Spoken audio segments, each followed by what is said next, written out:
তোমরা কি বলছো? আমি তো চলে এসেছি, তোমরা দুষ্টামি করো না কেমন? এখানে শিয়াল ভাইয়া এসে না হলে তোমাদেরকে খেয়ে ফেলবে। আমি তোমাদেরকে ছেড়ে দূরে কোথাও যাব না, না হলে তো শিয়াল মামা তোমাদেরকে এসে খেয়ে ফেলবে। বুঝতে পেরেছো মা তোমরা? তোমাদের জন্য আমি দূরে কোথাও যাব না, বুঝতে পেরেছো মা? তোমরা যখন বড় হয়ে যাবে তখন তোমাদেরকে নিয়ে আমি উড়তে উড়তে উড়তে উড়তে দূরে চলে যাব এখান থেকে। এখানে অনেক বিপদ আপদ, এখানে শিয়াল মামা থাকে। শিয়াল মামা কোন সময় এসে তোমাদেরকে খেয়ে ফেলবে সেটা আমি নিজেও জানবো না। তার জন্য তোমাদেরকে আমি ছেড়ে কোথাও যাব না, বুঝতে পেরেছো তুমি?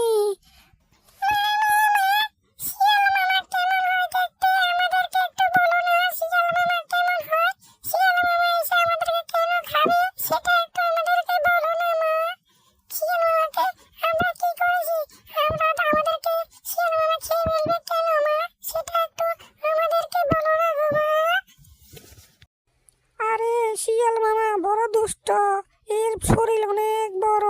সে শিয়াল মামা মাংস খায়, তার জন্য তোদেরকে খেয়ে ফেলবে।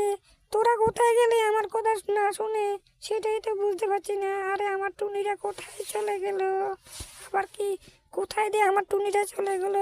আমার বাচ্চাটা কোথায় চলে গেল? আমার বাচ্চাগুলো আসলে আজকে এখান থেকে আর থাকবো না।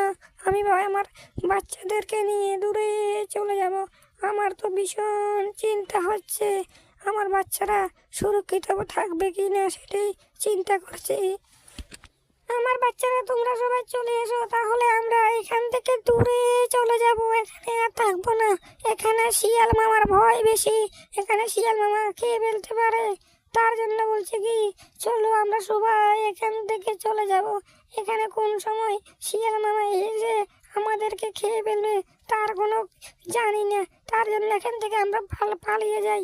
চলো চলো এখান থেকে তাড়াতাড়ি আমাদেরকে যে করে হোক পালাতেই হবে। এখানে থেকে থাকা যাবে না শিয়াল মামা।